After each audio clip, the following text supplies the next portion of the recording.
I'm gonna keep on dancing at the Pink Pony Club. Pink Pony Club. Hey, hello, my friends. Hello. Sun is shining.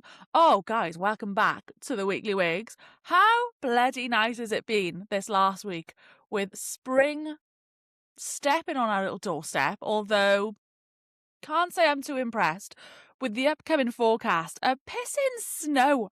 What? I'm so sorry, sir. Why are we having -2 and forecast snow up north later this week when I've just been basking in the damn sunshine over this last week, bringing me back to life, the winter depression finally lifting to the ears above? No, Mother Nature had to go, not today, honey. Don't get too excited.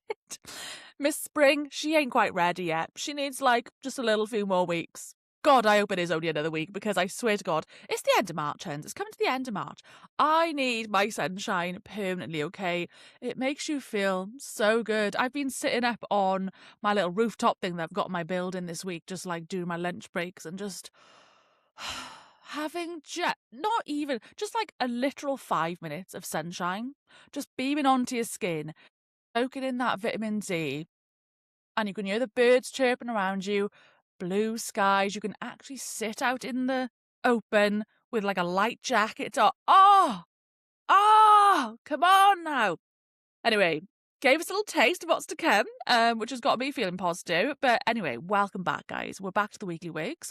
How the devil are we? I'm not going to lie, it's been such a funny few weeks for me. So the last 2 episodes, which hopefully you tuned into, you would have seen I had my friend Amber, Miss Amber Adele, return to the pod. We had some fun chats all about travel experiences, solo travel. We just had some shits and gigs. It was a great old time. And we literally yapped so much that I had to break it up into 2 parts. I was like, hey, do you know what? Let's just get that bulk recorded and edited for the next 2 weeks. So I haven't really been giving you anything fresh and up to date in the last 2 weeks. But let me tell you, your girl's been going through it the last 2 weeks. Why do I feel like that's my life motto? Your girl's been going through it. Is there ever going to be a time in life when we're not going through it? Is that just what I need to come to accept? That is just a normal part of life, that we're always going through something? It's not cute. Anyway, I feel like I'm just a walking tragedy at most times in my life. I mean, hey, maybe I shouldn't be so negative on myself. I am actually a grown, fully fledged adult that can, in fact, crack on with their life. Alas, I just think the juju, the energy in the air, something's been just a bit off for me in 2026 as a whole. It's no secret that when I've been doing all these episodes in the last couple of weeks, majority of episodes, I've usually got a little gripe of the winter depression, I'm feeling funky. The energy's just been so weird. And the thing is every year is the same. We always go through the winter depression. It's not like I'm not prepared for this, but there's just something in particular about 2026. I don't know if it's to do with the current world affairs, the way that the world is as of late, and I don't know, something weird's been shifting. I've obviously been getting all these fortune cookie messages, and I'm kind of latching onto that, and I don't know, maybe I'm just giving myself energetically to the universe right now, and I'm letting it do its thing, because honestly, I feel month on month, week on week, I'm just what are we doing here, girls? What what is happening in this life? Because the energy feels a bit funky, but I don't know. I'm sure there's a multitude of reasons if you actually sit there and analyze your life and what's been going on. Yeah, sure. I feel sometimes what you put out kind of comes back. So I've been just having a weird little time. Not a devastatingly terrible negative time. It's just, I feel there's just been a few struggles here and there. There's just been the struggle of winter depression, which is never easy anyway. The world's obviously been going to shit, and that's just, I think, because I'm an empath, I definitely probably take that on because I'm such a news consumer. It's just oh, there's a lot happening. I've been in a new job in the last few months, and that's quite a lot to adapt to and to figure out, and that can really mess with your head sometimes. Basically, these last 2 weeks, I've just been a completely injured woman. Honest to God, I think I actually might have mentioned this briefly in my last episode. Sorry if I'm repeating it, but yeah, and this is just the most lame way to injure your show. It's not even anything exciting. I wish I had a fun story and I was coming here oh my God, it was a car crash and I've had such a dramatic time. Not that I wish that on anyone or myself. But yeah, I literally was just pegging up some washing, dropped some socks on the floor. As I went to go bend down to pick up the socks, I went to go lean my left arm on my office desk here that this is all set on. And I just basically missed the desk and then I awkwardly fell. And I had like a bit of a stiff shoulder anyway, which you kind of just get sometimes from sleeping on it awkwardly or whatever. So my shoulder was in a fragile state as it was. And then I think I just went and made it worse and like awkwardly fell and caught myself a bit like sharply. And yeah, I basically like fully strained like my muscles and my tendons and my collarbone and the whole thing. I mean, we just don't need this. We don't need this energy. I really don't need it. And oh my God, girls, you should have seen me about 2 weeks ago when this is all happening. And this, funny enough, was sort of around the time that Amber had come over and we did our recording. It had sort of like freshly happened just around about then. And you know what it's like when you get a bit of an injury or you feel a bit ill, you just think, oh, just give a few days, like it'll be fine. Like, you know, you're probably tired, you just need to rest. Yeah, it's fine. It's fine. And then obviously it wasn't fine. And then my pain just kind of from that point onwards just continually increased. And I was like, oh no, this doesn't feel normal for me. This isn't just like your regular stiff shoulder. Like I actually could not physically put my hands behind my back and tie my hair. And oh my God, I had a full meltdown about that because I was like, you don't realize actually how much you take for granted just in your normal bodily movements. And it is small things like that. It's tying your hair back. It's putting a jacket on or a fleece on without being in excruciating pain or not being able to fully move or rotate your shoulder. I was like, I've never had this happen in my entire life. Like, don't get me wrong. I've had a lot of shoulder pain in my life because it tends to be a bit of a repeating point for me because I think I get a lot of like general stress and tension that like sits there, but like never to the degree where I genuinely was like debilitated in not being able to move and do certain things myself. And I just was like, I was sat on that sofa behind me just having like a full meltdown because I was like, I just want to tie my hair up. I'm so sick of this. I was like full Gemma Collins having a full crash out. And it's just, yeah, it was a sad time. And I was like very close to getting my friend who happens to be my neighbour also. She lives in my building. I was like, I think I'm going to have to call her down and ask her to do my hair. In the end, I've basically what I've had to do for the last like couple of weeks is this frustrating like operation. It's just so stupid. It's like a bloody performance where I'm having to like, I scoop my hair with my good arm, which is my right arm. I can sort of scoop it with one hand to the back of my head and like sort of get it to go straight. And then I have to try and use my injured arm to like do this little obstacle course where I'm like bending my head in. Oh my God, it's so freaking stupid. And then I mean, obviously that was, you know, I'm wincing through so much pain. It's getting a lot better now, but oh my God, you just should have seen the state of me behind this sofa 2 weeks. It was embarrassing. I was like, no, I'm a 32-year-old woman. This can't be happening to me. Like, this is so frustrating. And, you know, maybe I'm a sensitive soul. I think like in the initial moments when you have like an injury or just something you're not planned, you're not expecting, like I'm definitely probably a little bit of a control freak. Like I like to have order on my life. And so when something throws you sideways, in the initial moments of that, I usually am a bit of not a wimp necessarily, because I actually think I am quite a brave person, but like, it takes me a minute to like accept my fate. Because I'm low-key like a bit of a perfectionist. I like to find resolutions. I want to fix things like ASAP. And maybe it's just a patience thing. I don't know. But I was just really I was like, no, this is not like, this can't be happening. I just want to live my life. I don't want to feel restricted. I don't want to be in pain. I don't want an injury.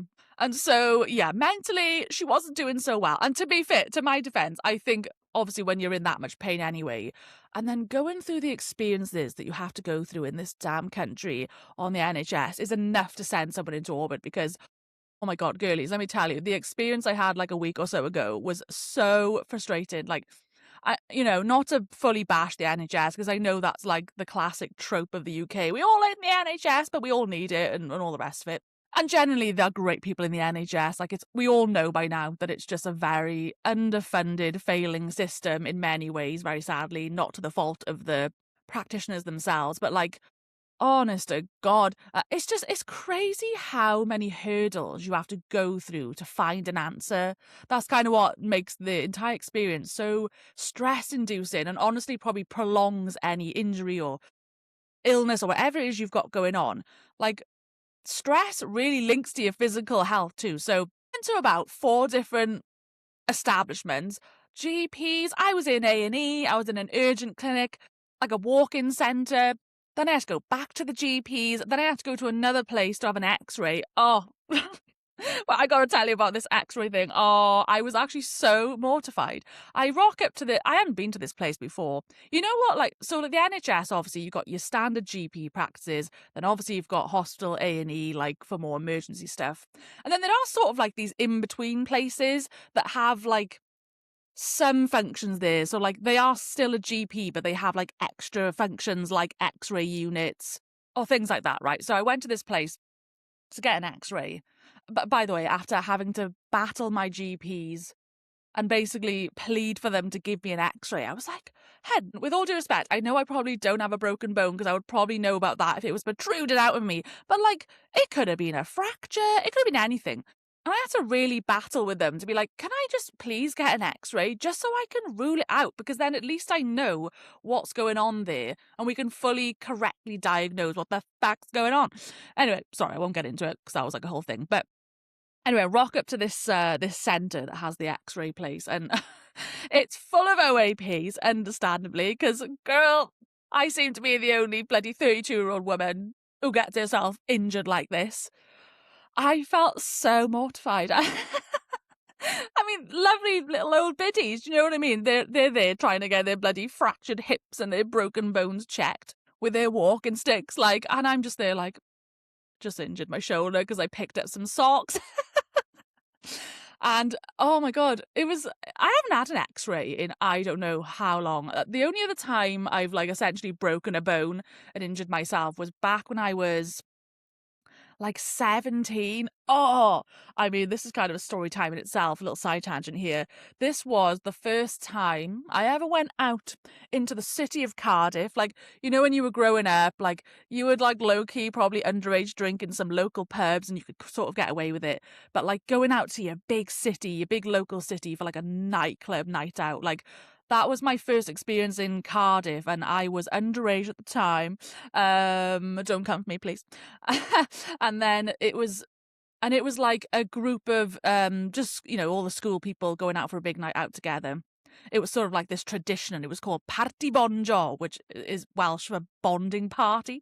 And it was basically just all the sixth formers and we'd go on a big old night out and it was like this almost like an initiation kind of thing to start off the school year. I managed to get my fake ID. I'm thrilled with this prospect of like, I'm going to the club and I'm underage, but I'm still getting out there. The night actually went well to begin with. We start off in spoons. My fake ID works. I'm like, get in, sorted. Having a fabulous, lovely night as you do at 17, 18 years old. Everyone's getting drunk. And I actually, at this point, was not even, like, the thing about me when I used to drink is, like, I was such a heavyweight. Like, I really am not a lightweight when it comes to drinking. So it took me a lot to get, like, really, really drunk. But, you know, I'm out, I'm tipsy, I'm having some fun. And then once again, I seem to be the most consistent person who injures themselves through really innocent ways. It's never like anything exciting or fun. But anyway, long story short, I was in this club. Oh, back in the day, there was a club in Cardiff called Glam Nightclub. It's now not called that, or it's like shut down or something. R.I.P. Glam. Many a good night out there. So this is where we're sort of like ending the majority. You know, you would go on your nights out, you like start at a spoons, you kind of like trickle your way through some of the smaller clubs or some of the smaller bars. And then you tended to end your night off in like the big nightclub that tends to like stay open till the longest, right? And so we stroll on over to Glam. Everyone's drunk. Everyone's having a good time. One of my friends at the time was really very drunk and was getting kicked out by a bouncer. And I was like, oh no. And me being little Miss Helpful, like I always like to think I am, I go running after this friend being like, whoa, whoa, whoa, thinking I can de-escalate the situation. I'm literally a 17-year-old girl. What the fuck did I think I was doing? Anyway, in my haste of like, oh, drama, he's getting ripped out by a bouncer. I was like probably just not even concentrating where I was going. And in this nightclub, they used to have this really stupid set of doors just off the side of the dance floor. And obviously the dance floor is like all painted black and it's dark because of like the lights and stuff. And as I went to push out the double doors to follow him being booted out, there was this little step that I didn't see. And to be fair, it was like a black carpet against a black door with the, the haziness of the nightclub lights. So obviously I didn't see it. And I basically just went flying forward and I just awkwardly fell, like obviously twisted my ankle. Oh, sorry to be all like gross, but I obviously broke my foot in that moment. I mean, thankfully, it wasn't like one of those awful, awful breaks where like literally your bone pops out of your bloody ankle because oh my God, could you imagine? But it was obviously like a break inside the ankle, like a chip of the bone sort of thing. And like when you're a bit drunk anyway, or a bit tipsy, your pain threshold is obviously not the same as it would be if you were sober. So in my haste, obviously I'm just so embarrassed in that moment. I'm like, oh my God, I just fell in front of like people in the club. Oh my God, kill me now. So I'm just rushing to get up, right? Oh, I'm fine. Dust it off. And in that moment, I'm obviously just rushing up. I think putting my whole body weight onto the already broken foot just basically made it worse. I was like, oh. And I got up and you have a bit of a moment where you go, oh, that didn't feel good. Okay, I don't know. I'll just carry on. Same with the fucking shoulder injury. You just think, So, I don't know. Anyway, he gets booted out. I can't even remember what happened there. I think I just gave up at that point and was like, sorry, hun, you're on your own, because I'm injured. So I go back into the club and I go find like a little sofa or like a seat to sit on. And like this pain was pretty immediate. I was like, oh God, it's like throbbing pain. It's like really hurting. And I was, oh my God, this is the time where I think like gladiator sandals / heels were a thing. And oh my God, let me tell you, even in this day and age, not that I go out anymore, I have never been a heels person. I'm already a tall enough girl. I hate heels. They're so uncomfortable. So I never wore like very big heels anyway, even in my teen years. But this little small heel was still enough for me to be like, get this shoe off me. So I'm just sat in the club with a shoe off, just like trying to nurse. I don't know what I was trying to do. Like me just patting my ankle wasn't going to fix anything. But I think I'm just sort of like rubbing it in the hopes that like, oh, maybe if I massage it, like I don't know what I've done. I'm obviously probably still a little bit tipsy at this point, so I haven't got full consciousness or understanding of what the fuck's going on. And then I think friends at the time are like, what's going on, girl? And blah, blah, blah, blah, blah. Anyway, this all happens like weirdly enough right towards the end of the night, which probably was better timing because I would have been so devoed if that happened like right at the start of this night. So then we all gather when the club's like coming to close, and we've got a big minibus that's taken us home back to where we were from, right? And this is like a giant cohort of people from school, right? So there's probably like bloody 40 of us on this bus. So it's a big bus. And we've got a meeting point, which was not too far away from the club, but I still had to walk like 5-10 minutes around the corner to get there.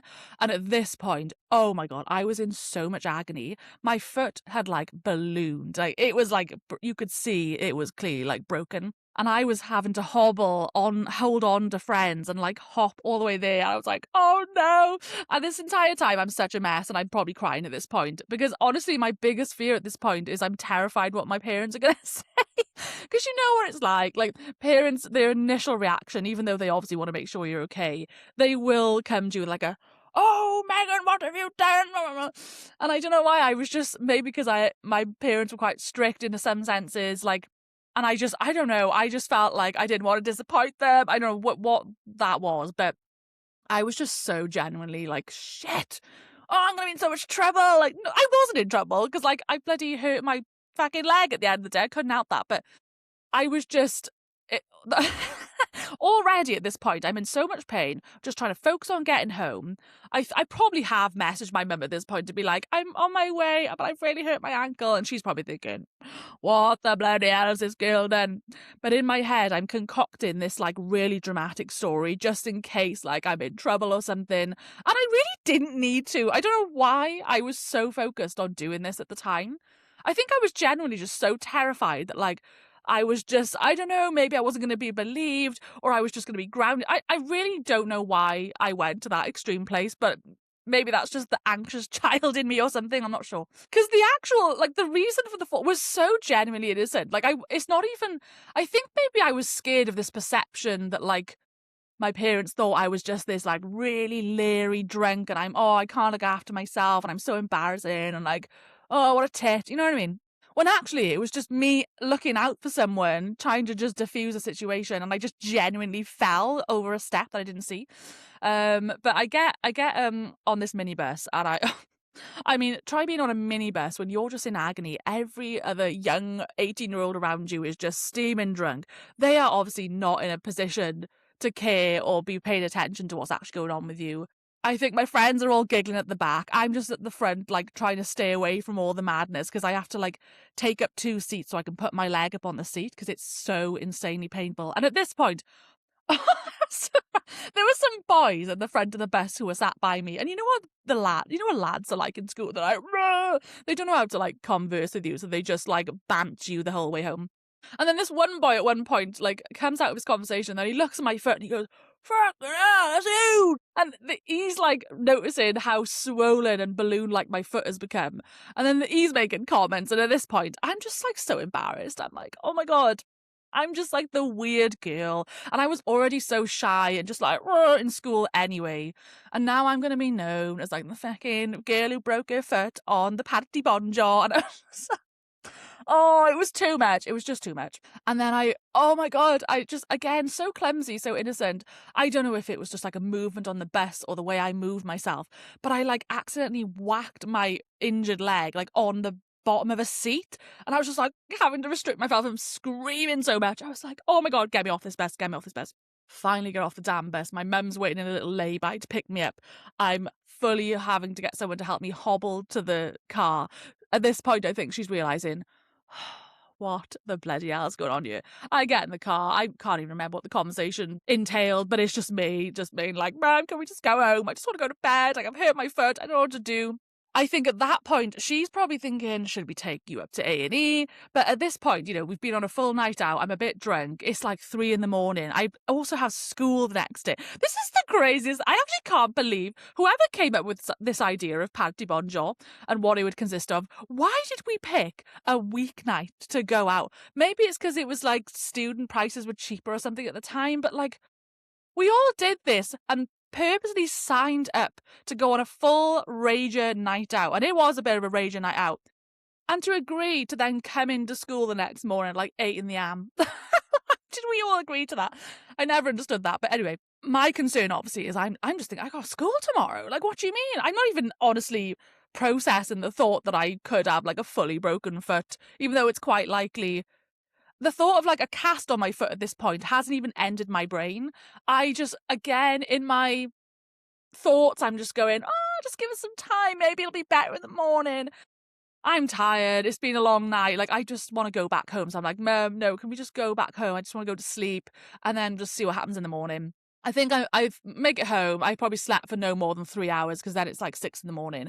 and I was just woken up by just extreme excruciating pain, and I'm crying, going, to go to the hospital. And that is what we did. And then, yeah, fast forward several hours later, being sat in a silent A&E room, being pushed around in a wheelchair, I come out of that A&E department with a cast on my leg, and I was forever known as the person who broke their foot on Paddy Bonjour, and everyone made fun of me for it. And I was chastised in school, and even the teachers used to laugh at me in the corridors when I eventually came back into school with one of those, you know, those like boots you can put on a cast to like actually kind of walk-ish on it.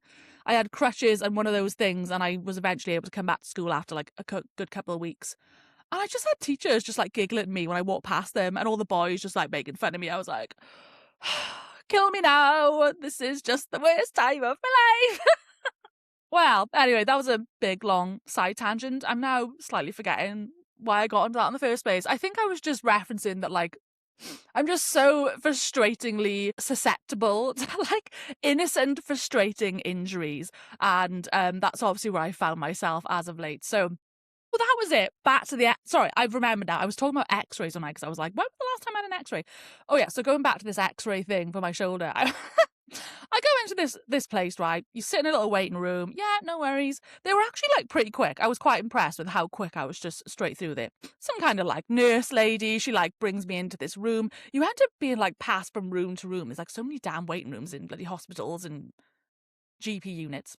So she brings me into this room, and within the room, there's another room, which is like a little changing cubicle. So I was like, oh, I don't know why. In my head, I just thought like, oh, I'll just stand in front of the x-ray with just my clothes on and that'll be fine. I guess I didn't realise that you're supposed to like undress and put like a bloody hospital gown on. I was like, oh, okay, wasn't prepared for this, but fine.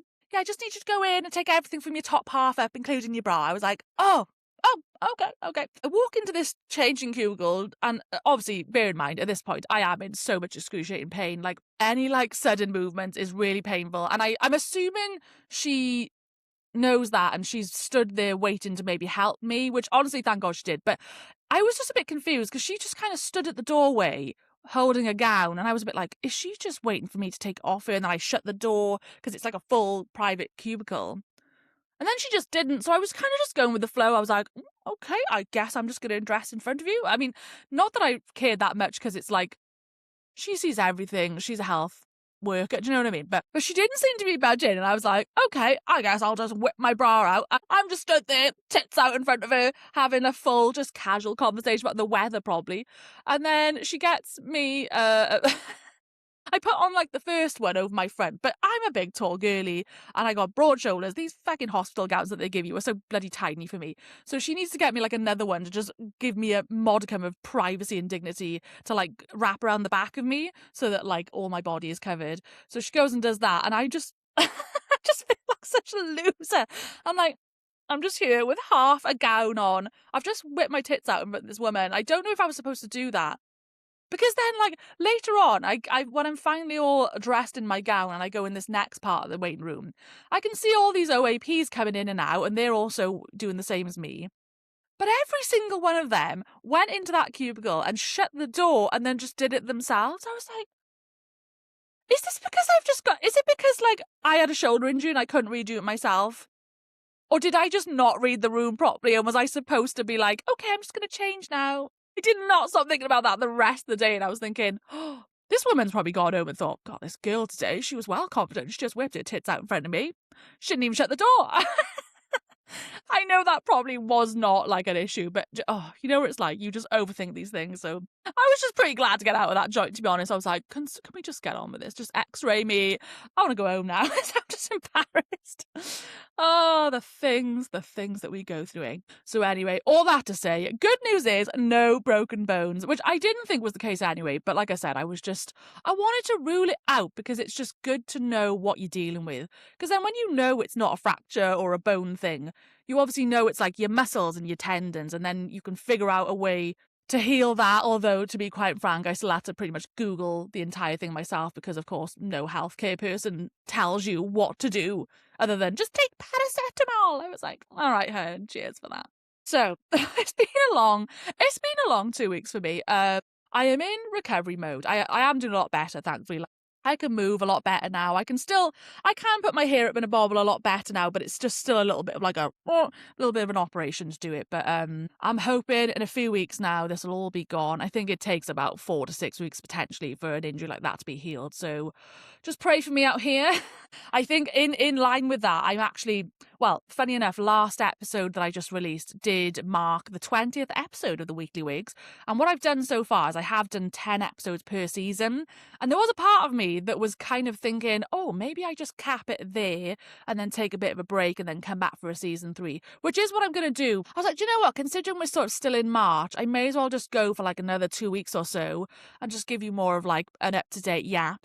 And then just to like give you the forewarning, I am going to have a little sort of spring break. When April comes around, I've got just like a couple plans in April. Like I'm going to visit home for Easter, and then I'm having a little weekend in Barcelona. So because I record this podcast on weekends because I work full time, I was like, I think April might actually be a bit of a tricky month to try and figure out ways to record everything and edit and all the rest of it. So I thought, you know what, the timing's quite apt. Like, I think it is positive to have like little breaks sometimes between seasons of podcasts, because as much as I know I am the Weekly Wigs, I don't want to go against that, and obviously I'm here weekly, but like sometimes when you just like work a 9 to 5 and you're just going through boring life, like I feel like there's times where I need to stop for a second and go live life and like actually do something, or go traveling, or try and do something a little different, that I've got more things to come back and talk to about. Because I'm not going to lie, sometimes life is a bit boring, and it's like other than me just having my shoulder injury, like I haven't honestly really been doing much the last 2 weeks because I've been having to like rest and recover. So I like to try and bring as much as I can to episodes and like have good chats and all the rest of it. So sometimes I think taking a little break away to just revitalize yourself, go out and do some stuff, you can like bring back stories and things from that, you know? So that's what's going to be happening in a couple of weeks. But, you know, to be fair, even though I haven't personally been doing all that much in these last 2 weeks, there's still been plenty going on in Culture Corner and Politics Corner, which you know are frequent visiting spots for us here at the Weekly Wigs. So starting with Culture Corner. So, you know, we've been obviously speaking about the awards season in the last few months. There's been a lot of awards going on. We've had the Grammys, the Academy Awards, all the rest of it, the Golden Globes. And I think we're kind of honestly coming to an end now of award seasons, because Oscars is usually like the biggest point that caps us all off. And then just shortly after that, you tend to have like the Met Gala, which isn't like an award ceremony, but you know what I mean? It's like the same kind of big event like that with all the celebs of the moment. Frustratingly, we can't watch the Oscars in the UK unless I think you pay for it or you have like a certain Sky subscription, but it's never really available for you to watch in full. And I mean, I swear the ceremony lasts like 4 bloody damn hours or something anyway, so not that I would personally choose to sit through that, but obviously I caught up with some of the headlines, saw some of the TikToks like post Oscars and all the things that went down. And I think the most key thing that really has come from this Oscars this year is the Mr. Timothée Chalamet. Oh, he's going through a bit of a cancellation as of late, and I don't think anyone really saw that coming. That's been quite a bit of a shocker actually, because he was fully on track to like honestly take the Oscar. Like he was really sweeping them awards with the Marty Supreme film, and he'd won like all the other previous ones, so it was pretty much lined up for him. Like that was highly likely to be his first ever Oscar, and he was talking about it a lot in interviews. He was like, this is my moment. But then, as men often do, they open their mouths a bit too much when they're given a mic. And he just, it was such a stupid offhand comment. I think he was in an interview with him and Matthew McConaughey, probably as part of like the press run and all the promotion for these films and the award season. I don't even remember what the entire conversation about, but he just randomly made some comment. They were obviously talking about, you know, their career, the arts, all of this.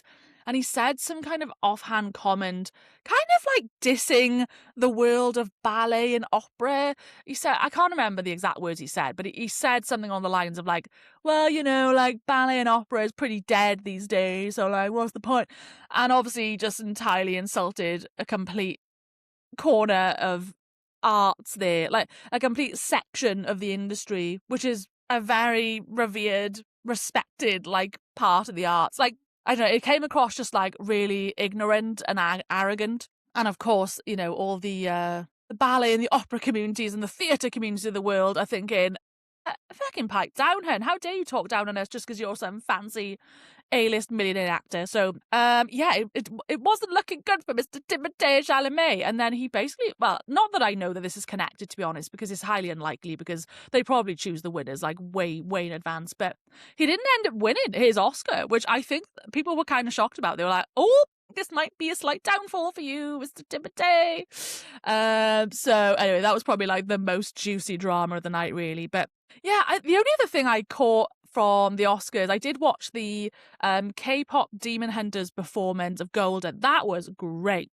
I mean, I wasn't a massive fan of K-pop Demon Hunters as a film. Like, I think it was a bit like more for kids. Personally, I wasn't that arsed about it. But the songs, however, out of that film were sensational, and I'm really glad that they've been having their moment like this entire award series. The three women who I mean, in the film, they're called Huntrix, aren't they? But they actually have got like real names and careers. I can't remember all of them right now. But the women who are the vocalists for that song, they did a live performance and it was epic. They were like, the staging was great, and they were like all these dancers flailing around with like, oh, it was really cool.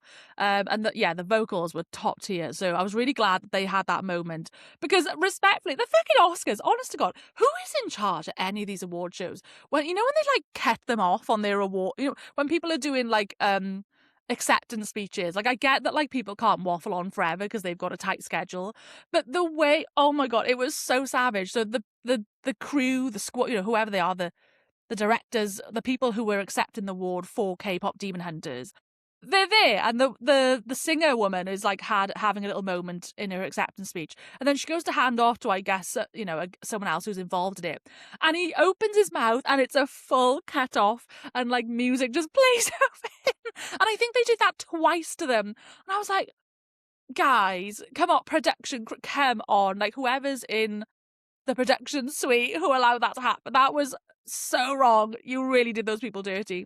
So I'm glad they had like that redeeming moment, at least of the performance, to be like, fuck you, bitches. And it's so funny because they really had like all these major celebrities in the audience holding these like light sticks up, like Leonardo DiCaprio just being there with a light stick was so funny to me. But yeah, so that was kind of the Oscars. I didn't really pay much attention, to be honest, because I wasn't that arsed. It wasn't that exciting of an Oscars, I don't think. So I'm kind of glad we're X'd in award season. It's not like me to say. I'm usually into all this stuff and I kind of like to see what's going on. But I feel like this award season has been kind of mid. It hasn't been that exciting. So I feel like a lot of these award ceremonies have just been marred with like the whole thing about the BAFTAs that I was speaking about a few weeks ago, and like the I Swear film. Like, I don't know, it's so these, I just think some of these award shows need to just pack it in sometimes. None of these crews or these production crews seem to be able to read the room. So yeah, I don't know, I think I'm just a bit over that for now. But speaking of sort of entertainment and staying in culture corner, one thing that I was deeply triggered by, but highly fascinated to watch, was this Louis Theroux documentary that came out on Netflix the other week about the Manosphere. Oh my God, we need to just share some thoughts on that, because I'm not shocked as a woman who's very into feminism and activism. I've known about the Manosphere, and most of us have who are in tune, but like, I really hope this documentary does more to like make more people aware. Because to be fair, like, I was talking to my mum about it and I was like, have you watched that documentary yet? And she didn't like necessarily know what the Manosphere meant. Like, not a lot of people do. Obviously, we know there's like misogynistic men left, right, and centre on this planet, because when hasn't there ever been? But like, this Manosphere, the group of people who are like specific influencers, they're like these male influencers who really have these set beliefs that like, fuck everyone else, we hate women, money, power. The whole thing is like so trash. And Louis Theroux just did Louis Theroux is a great documentary make it anyway. Like, he's been going for years. He's obviously highly respected. And he's just so perfect. Like, he doesn't have to say much. He literally does it so well. He essentially, like, platforms these people to just talk their nonsense without really giving much cues. Like, it's quite funny how he is able to capture that so well. And the way his interview style, like, he's quite, like, he says things to the point, but he's so kind of calm and gentle. I think maybe that's what throws people off sometimes, is just his very, like, subtle approach. And I mean, in particular with this Manosphere documentary, I mean, these guys jump at the bit because they love the attention. Like, they're that kind of character. They love to have their say. They feel like they want to defend what they stand for. It's just quite funny, like, how he didn't really have to do that much for them to just blah, blah, blah, blah, blah, blah, blah. Oh my God, and blah, blah, blah, blah, blah, they did. Some of these men, if that's what you want to call them, were so embarrassing. I can't lie. It took me a lot of patience and deep breathing to actually get through that documentary. As a woman, I was like, oh my God, this is so fucking triggering. Like, these men are awful. And they are obviously everything that is wrong with society to like an extreme level, obviously. And that fucking HS TikTok. These men are such hypocrites, is the hilarious thing, because they sit there on their like moral pedestal and going, oh, well, we're just doing what other people would be doing anyway. I'm here for myself. And they have these like very specific moral points of like, and yeah, fuck the pedos, we don't want no nonsense. And they do all this stuff of like chasing after like those paedophile sting operations that people do. Sometimes like live streamers or YouTubers will do this, where it's a bit like a trap. Like, they try and take the law into their own hands, and they lure like a alleged paedophile to like meet with a young girl, and then obviously there is no young girl, and it's like a whole sting operation where they then record them and they expose them and all this shit. And look, don't get me wrong, I'm all for us having less nonsense in the fucking world, but like, respectfully, you're not the law. Like, most times these people actually make the situation worse. And with these Manosphere folk, they take it to another level, and obviously they choose violence, and then they start beating up these men, and then they film it, and it's like, the only reason they do it is just to get like clickbait, content, views. Like, they're doing it for the shock factor. They probably don't give a shit. They don't give a shit about any causes because these men are so selfish and self-indulgent, and all they really care about is themselves and money. They don't have a care about any of these causes, but they try and act like they do. And then the irony is with these people like HS, Tiki Toki, and Ed Matthews, whatever his bloody name is, they claim that like, oh, we don't like the nonces, you know, you're exploiting young people, blah, blah, blah, blah. Mate, you're doing the exact same thing in a similar way. Like, okay, you're not like physically grooming children like your traditional nonce, but like this whole thing that they do, which is how they make their money, and they essentially may as well be like a fucking Ponzi scam scheme where they have these Telegram groups where young boys, like their entire audience is young, impressionable boys who give out their money and pay for like courses and tips and tricks and all these things from these influencers to make them get rich quicker. And the whole thing is a complete scam. And meanwhile, he sat there and has probably fucking rented Lamborghini. It's probably not even really purchased. But they're still making like decent money off of these young kids. You just think, you're no different. You're literally no different. You're just taking advantage of a very young audience and you're exploiting what you can just to make yourself feel better and to make a bit of money off it. So they're such hypocrites because how can you sit there with any morals when that's what you do for your life? And obviously, let's not even get into the talking points and their general beliefs that they spout just about how, like, women need to be in the kitchen.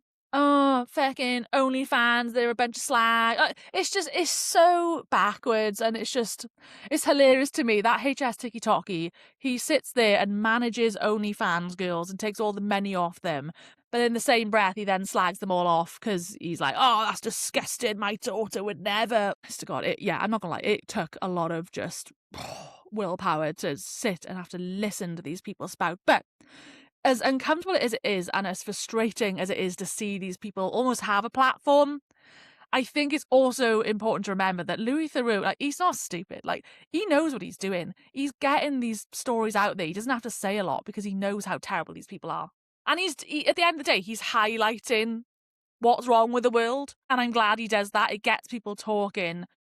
And you would just hope that, like, maybe that trickles down to one family who may have a similar problematic son who is starting to believe these things that they are influenced by. So good on Louis Theroux, because I think it's about time we had more things like that spoken about. So love that. That's a really good watch as of late, so would recommend that. I also, just this last weekend, just give my brief review on the Peaky Blinders film. Well, a Jew. I've been very highly anticipating this Peaky Blinders film. Big fan of Peaky Blinders, the TV series. If you haven't seen it, would recommend. There's like 6 series, very binge-worthy. But it's been quite a good few years since they've obviously done anything with that series. It pretty much ended, and then they've just brought a film out. So a lot of highly anticipated thoughts about this film. Mr. Tommy fucking Shelby, who was played by Cillian Murphy. Iconic character, like such an iconic character. And just FYI, when I talk about this, there will be spoilers. So if you haven't seen the film yet and you're interested, just skip ahead because I'm going to be saying like actual things that happen. So I was shooketh. Well, biggest drama of the entire thing, just going to say right off the bat, Tommy Shelby dies. My God, they actually got rid of our Tommy Shelby, who is the protagonist and the main person of this entire franchise. I couldn't believe it. They got me because in my head, why did I think there was like another series coming? The way that the film progressed, I was so convinced that like there was gonna be so many spin-off storylines. There was loads more to go. And I was just so shocked that they killed him off basically right at the end. They also killed off Ada. Oh, Tommy Shelby's sister, one of the few remaining siblings, because if you've ever seen, obviously, the series, you know that many of the family members over the years have all been killed off for various reasons, right? But Ada, my girl Ada, I was gagged. My real-time reaction was like so devastated. And it was so brutal. They literally point blank shot her in the head. That was her kill off of the film. I was like, oh, and it was pretty early on into the film as well. So, oh, that took me sideways. I was like, no. So just about gotten over the trauma of Ada being killed off. And then to see Tommy Shelby, I was like, excuse me, Mr. Director, sir, whoever wrote this. I don't approve. I do not approve. I also just need to make some slight commentary on fucking... Oh, God. Barry Keoghan, okay, most people will know this man, funny enough, as like Sabrina Carpenter's ex. He's obviously a famous actor though. He's an Irish actor. He is a very good actor. Most people will actually know him from Saltburn, right? And so he was in this film. He was playing Tommy Shelby's son. And he's supposed to be a Brummy. And oh my God, I'm so sorry. If there's one thing about Barry Keoghan, he needs to find a better tutor when it comes to learning accents. This man is so bad at accents. I'm sorry, he's so terrible. He also got the same critiques in Saltburn, where wasn't he supposed to be a Geordie or something? Or no, sorry, not Geordie. I think he was supposed to be a Scouser, wasn't he, in Saltburn? And he just had such a weird mishmash blend. He sounded nothing like it. And if I'm being honest, I didn't think much of his Brum accent. There were some moments where he caught it quite well, but like you can just hear his Irish inflections in it the entire time. And there was definitely a moment or two where he did sound like a Geordie. I was like, how is this? Like, I find it so bizarre. Like, as much as he's a good actor, like, realistically, it's quite mediocre if you can't get down an accent for something. Why do we keep hiring, like, mediocre people who can't fit that brief? Like, come on! I also I wonder why they couldn't have just cast the guy who originally played Tommy Shelby's son, because this character was in the previous series. And bear in mind, God, I don't know, how long has it been since Peaky Blinders ended on the series? I think it was like at least 10 years ago. So the guy who would have played Tommy Shelby's son will have also have grown up quite a bit by now and would have looked his age. So I don't know, I thought it was a bit weird that they didn't pick him to just play himself again. Like, I don't know why directors or whatever, they get so precious about like the acting skill. But if I'm being honest, I personally would much prefer the consistency of like, oh, that's the same person. And you know what I mean? So they swapped him out with Barry Keoghan, which, while Barry Keoghan is a decent enough actor, that whole thing just felt a bit off for me the entire time. So I wouldn't have rated him in that film series, if I'm honest. Also, in speaking of casting, one thing, again, like Ada, so the woman who plays Ada, like she didn't look any different than what she did in the old series. I mean, slay to her, she hasn't aged a day. What a queen. But like, they had obviously Ada's got a son who now in this film is way older. But like the guy who played her son literally looked older than Ada. I was like, what are we doing with the casting, guys? Like, we need to make this feel a bit believable. Like, yes, it's a new actor, but he looked like 10 years older than her. It just didn't make any sense. So there was a couple of like questionable moves there.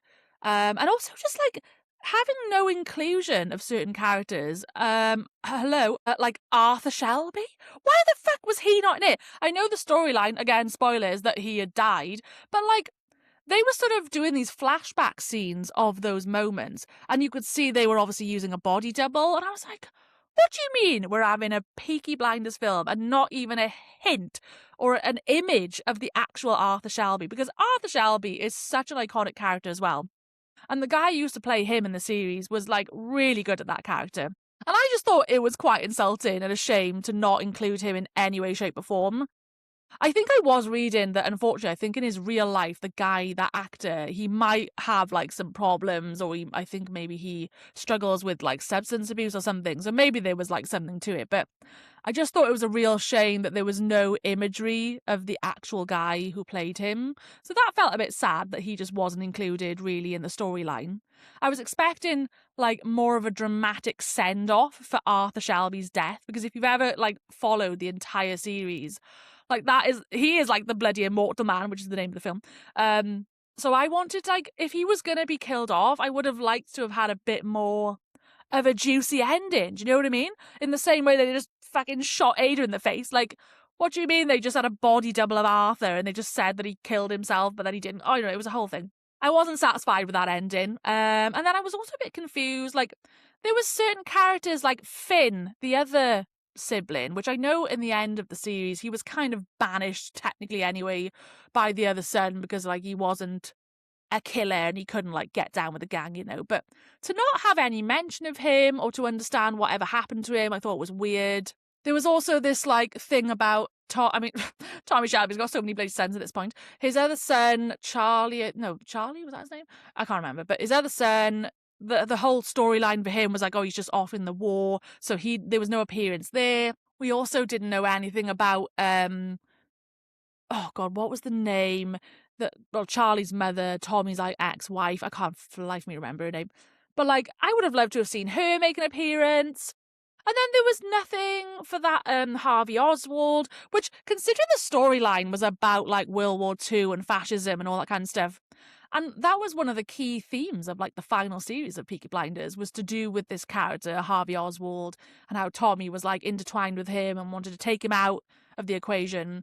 And there was like this whole planned assassination, and then that didn't work. And I was like, what do you mean he's just not in this film? He seems like such a prominent character that should be in it. So I don't know. I think, if I'm being perfectly honest, I love the Peaky Blinders, and it was quite, there was definitely some dramatics to that film, and it wasn't a bad film. But, like, I just don't think it suits a film format. I really think they just could have done with coming back with just one final hurrah series, or multiple series, wouldn't have been mad about it. It felt like the film went too quick, and there was not enough time with the characters, or many of the characters missing. And there's something about it that just felt a bit rushed. So, I don't know. Peaky Blinders film, it probably gets like a 6.5 out of 10 for me.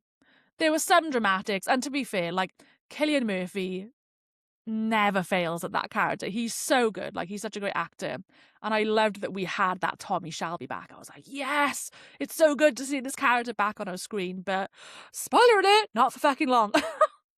So, yeah, I don't know what the future of Peaky Blinders is saying. I don't know if there'll ever be a spin-off. Maybe there will be. Who knows? But anyway, we've like really had a very heavy episode today on Culture Corner. And actually, I'm realising I've yapped on for so much that it's coming up to a bloody hour. I didn't even get into Politics Corner, which, to be honest, the good thing is that even though there's a raging war going on right now in the world, not much has drastically changed since the last time I kind of did an episode on that. So if you go back a few episodes, I did like a full thing about that and the war in the Middle East. So, I mean, that's still plodding along, very sadly. I think we're on like day 21 of the war or some nonsense. Trump is the worst person in the world. Honest to God, I will say I'm angry at the minute at the wide impact, obviously on everyone. I mean, war is never a good thing. It's awful to see how many countries and people are being affected and bombed. Like, it's just an awful time. But I thoroughly resent fucking Donald Trump. Not that I ever didn't, but like, I resent him a lot more because, respectfully, what do you mean? My fucking mortgage payments will probably be even more. Oh my God, just the woes of adulthood as usual. But the cause he lives has already been bad enough the last few years, and we've been going through the trenches as a globe. We've already felt the aftermath of the Russia-Ukraine war, which is still ongoing.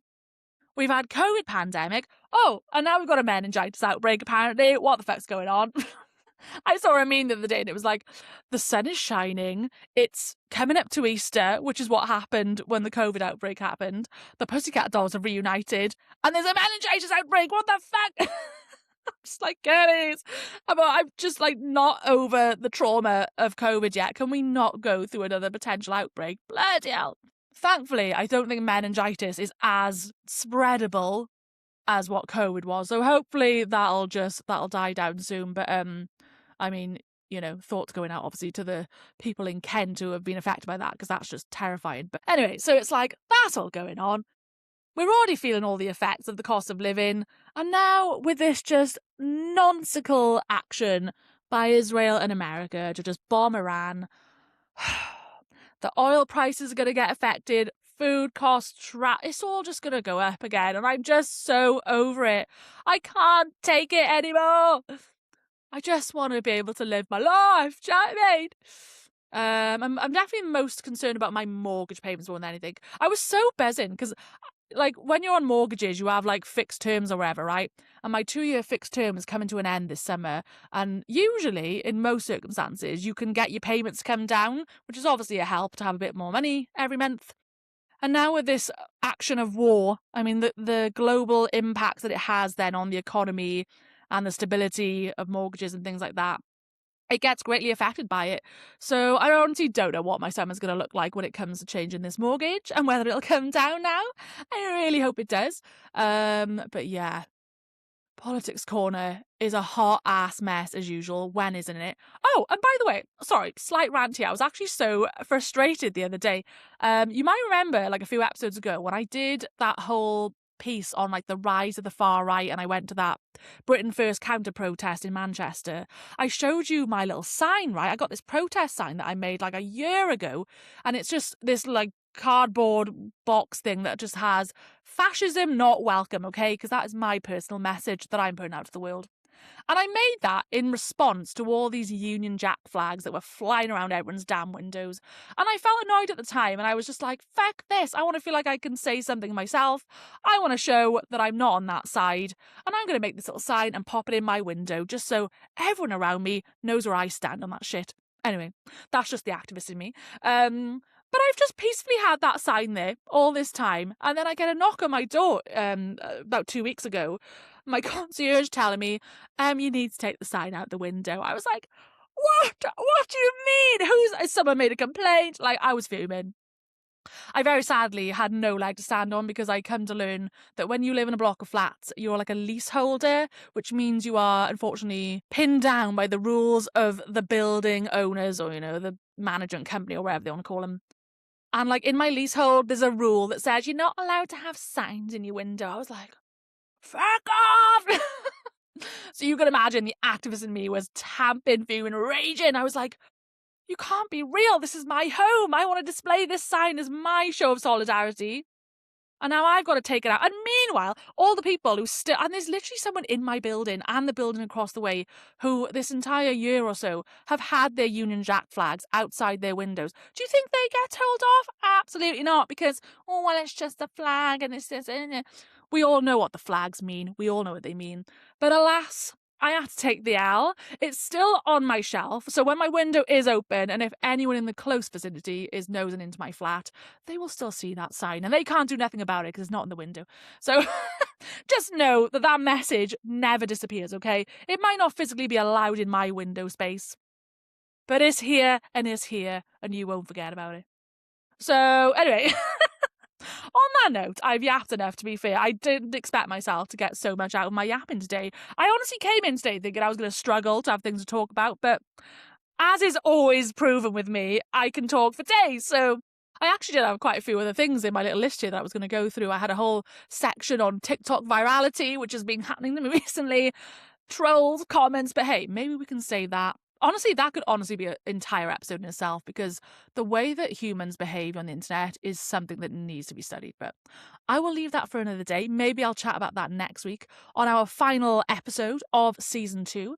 Thank you as usual, guys. If you've been tuning in, if you have been engaging or liking anything on my socials, make sure to check the bio. Also come over to my TikTok. I am going to be viral on TikTok these days. What can I say? But I'm making a lot of content, and a lot of the things that I do talk about in here, like things that I've been up to or just opinions on things, like I tend to make a lot of content around that too on my TikTok. It's Megan Wigz 11. Everything's in my bio for all my links. Please come and follow me over there. The same with the pod. If you're not already subscribed or you don't follow any of these platforms, please do. It really does help me out. So I hope you have a fabulous rest of your week, and I will catch you on the next one, honeys. Bye!